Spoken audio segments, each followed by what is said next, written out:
बिस्मिल्लाहिर्रहमानिर्रहीम। Gateway to physics channel के ऊपर हम 10th की फ़िज़िक्स डिस्कस कर रहे हैं। करंट इलेक्ट्रिसिटी का चैप्टर है और हमारा टॉपिक कम्बिनेशन ऑफ रेजिस्टेंसेस है।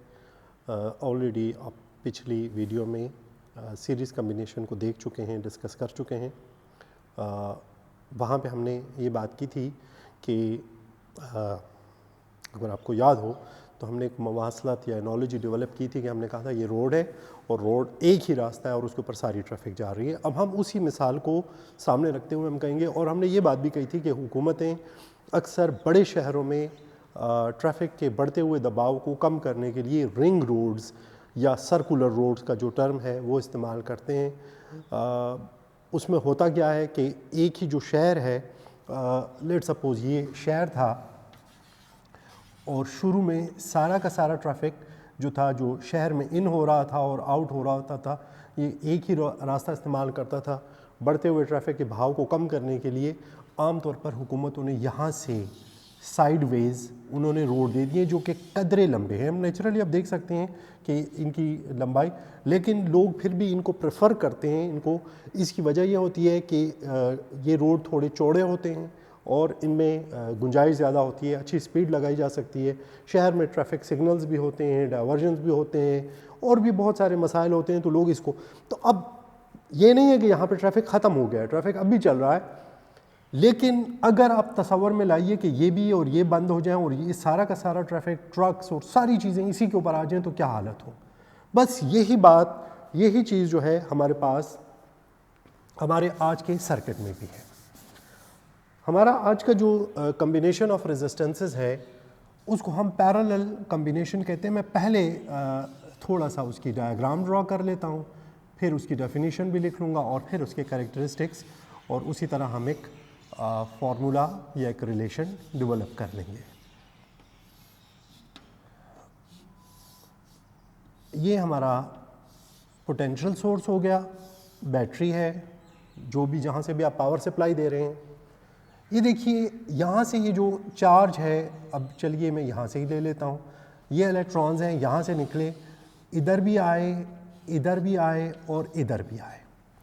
यानी तीनों रेजिस्टेंसेस के ऊपर ये इलेक्ट्रॉन्स बैक वक्त पहुँचे और इनका जो प्रेशर था, जिसको हमने यहाँ पे पोटेंशियल डिफरेंस का भी नाम दिया हुआ है, पोटेंशियल डिफरेंस के साथ हमने उसको कंपेयर किया हुआ है, एनोलॉजी डेवलप की हुई है।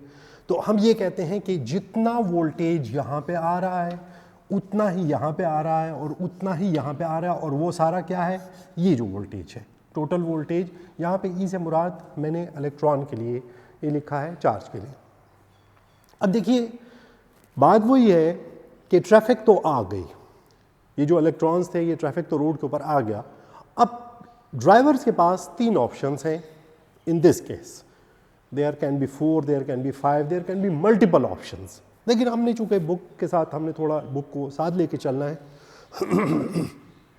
तो हमारे पास तीन रास्ते आ गए। अब नेचुरली आप देखते हैं कि जिस रोड के ऊपर रश ज़्यादा होता है, बल्कि आजकल तो ट्रैफिक में बड़े एडवांस किस्म के सिस्टम्स आ गए हैं, आपको ट्रैफिक अलर्ट्स मिल रहे होते हैं कि जी इस रोड के ऊपर ट्रैफिक ज़्यादा है तो आप इधर से मत जाइए। या अगर आप देखें तो ये जो मुख्तलिफ इंटरनेट के ऊपर या जो गूगल के ऊपर आपको मिलते हैं, तो वो तो आपको ये भी बताते हैं कि इस रास्ते से आप जाएंगे तो आपका वक्त कितना लगेगा, वो इस फ्लो को मेजर करके। तो अब नेचुरली हम ये कहते हैं कि ये R1 is not equal to R2 and is not equal to R3। मैंने ये नहीं कहा कि ज़्यादा कौन से या कम कौन, लेकिन ये तय है कि ये रेजिस्टेंसेस, ये जो रास्ते हैं, इनमें रुकावटें एक जैसी नहीं हैं। अब जैसी नहीं है तो अब इसका मतलब ये हुआ कि जहाँ पे रुकावट कम होगी वहाँ पे करंट का फ्लो ज़्यादा होगा, जहाँ रुकावट ज़्यादा होगी वहाँ पे फ्लो कम होता जाएगा। सो I1, यहाँ पे जो करंट फ्लो करेगा दैट विल बी I1, इसमें जो फ्लो करेगा दैट विल बी I2, और यहाँ जो फ्लो करेगा दैट विल बी I3। और ये तय है कि I1 will not be equal to I2 and will not be equal to I3 unless and until कि ये तीनों रेजिस्टेंसेस एक जैसी हो जाएं। सो अब what is parallel combination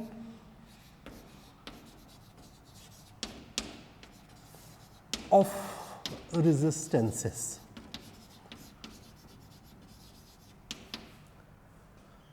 A circuit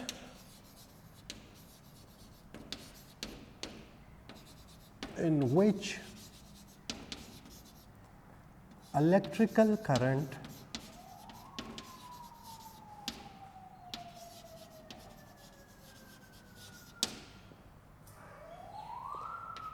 can flow through more than one path,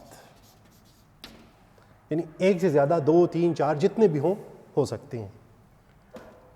अब यहाँ पे हमारे पास जो रेजिस्टेंसेस हैं वो पैरेलल कॉम्बिनेशन में है, तो अब इनके इस सर्किट के कैरेक्टरिस्टिक्स, जैसे वहाँ आपसे कहा था 3 पॉइंट्स हैं जो आपके जहन में होने चाहिए, यहाँ भी आपने 3 पॉइंट्स को जहन में रखना है। नंबर 1, वोल्टेज, या मैं यहाँ पे PD कर देता हूँ ताकि मेरे स्टूडेंट्स ये समझते रहें कि PD और वोल्टेज या V ये एक दूसरे के साथ इंटरकन्वर्टेबल टर्म्स हैं। Voltage across each resistance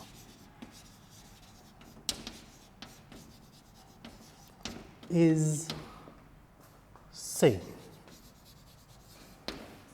simple, already हमने डायग्रामेटिकली पहले उसको डिस्कस कर लिया है। Number 2, current flowing through each path कहते हैं या ईच रेजिस्टेंस कहते हैं, एक ही बात है। Through each resistance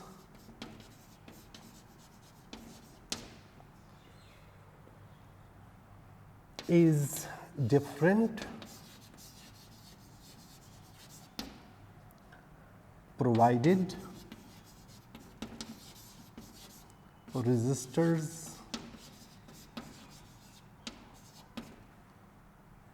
do not have same value, यानी सारी रेजिस्टेंसेस एक ही वैल्यू की नहीं है, कोई 8 ओम की है, कोई 10 ओम की है, कोई 15 ओम की है, जो भी आप ले लें। और अब सवाल ये पैदा होता है कि ये सारा करंट आ किधर से रहा है, ये सारा चार्ज आ किधर से रहा है, तो नेचुरली सोर्स से आ रहा है। द सम ऑफ करंट यानी I1 I2, देखिए मैं कॉमा लगा रहा हूँ, बी केयरफुल, ये ना होगा आप वो एज्यूम करते जाएं कि मैं इक्वल लिख रहा हूँ। I3, अब चूंकि यहाँ पे 3 है मैं इसलिए यहाँ पे रोक देता हूँ, वरना अगर ज़्यादा होती तो आप डॉट डॉट कर देते। The sum of currents flowing through resistances is equal to the current provided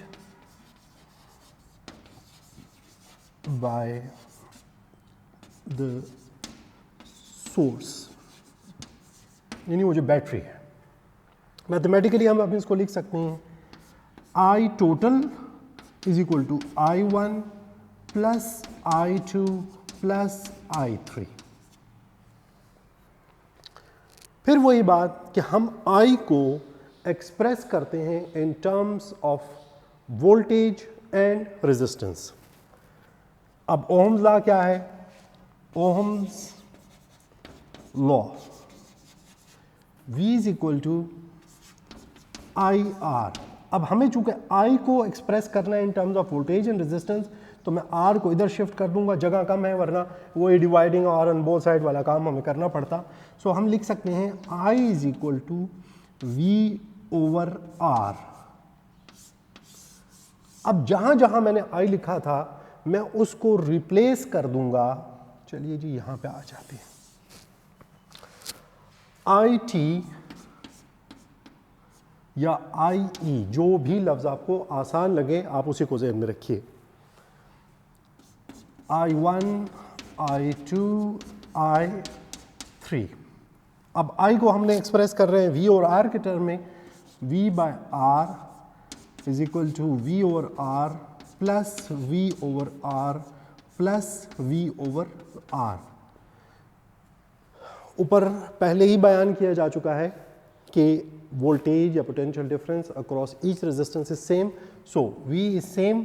V के साथ 1 2 3 लिखने की ज़रूरत नहीं है, लेकिन ये भी बयान हो चुका है कि R इज़ नॉट सेम, तो we must write R1, R2, R3 और यहाँ पे हो जाएगा RT। So V over RT is equal to, अब यहाँ से अगर हम देखिए तो V कॉमन ले सकते हैं, V यहाँ से कॉमन ले लेते हैं, तो देखिए हमारे पास पीछे बच जाता है 1 over R1 plus 1 over R2 plus 1 over R3।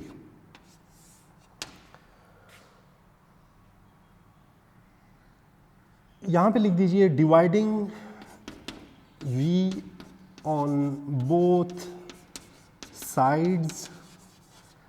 ये स्टूडेंट्स लिख दिया करें क्योंकि आपका एग्जामिनर एक्सपेक्ट करता है कि आप ये चीज़ें बताएं कि ये कहाँ जा रही हैं। So V over RT is equal to V 1 over R1 plus 1 over R2 plus 1 over R3। अब हमने V से डिवाइड किया, देखिए यहाँ भी V लिख देते हैं, यहाँ भी V लगा देते हैं, ये कैंसिल हो जाएगा, ये दोनों कैंसिल। सो अब बी केयरफुल कि 1 over RT is equal to 1 over R1 plus 1 over R2 plus 1 over R3। So बस इसको मैं ब्लॉक नहीं कर रहा हूँ कि कोई चीज़ कंफ्यूजन ना क्रिएट करे। This is the relation for finding the total resistance of a circuit in which the resistances are connected in parallel combination। Students अगर आप गौर से देखें तो ये रेसिप्रोकल में है, इसका मतलब है कि आप जितनी रेजिस्टेंसेस ऐड करते जाएंगे उतना नेट रेजिस्टेंस, टोटल रेजिस्टेंस कम होती जाएगी। मैं आपको एक बड़ी छोटी सी एग्जांपल दे देता हूँ। लेट सपोज हमारे पास 2 ओहम की 2 रेजिस्टेंसेस हैं और हम उनको पैरेलल कॉम्बिनेशन में ला रहे हैं, तो 1/2 प्लस 1/2, ये सिंपलेस्ट के लिए मैं लेना चाह रहा हूँ 1/RT कर देंगे। तो 1/2 प्लस 1/2 जब आप इसको सॉल्व कर लें, आप घर में कीजिएगा, सो RT विल बिकम 1। अब आप देखिए 2 ओम की रेजिस्टेंस को हमने कन्वर्ट कर दिया 1 ओम में। मैंने आपसे पहले भी कहा था कि एक आम कंडक्टिंग वायर जो होती है उसकी भी रेजिस्टेंस होती है, तो अब हम उसकी रेजिस्टेंस को कम करने के लिए उसके साथ पैरेलल में और तारें शुरू कर देते हैं।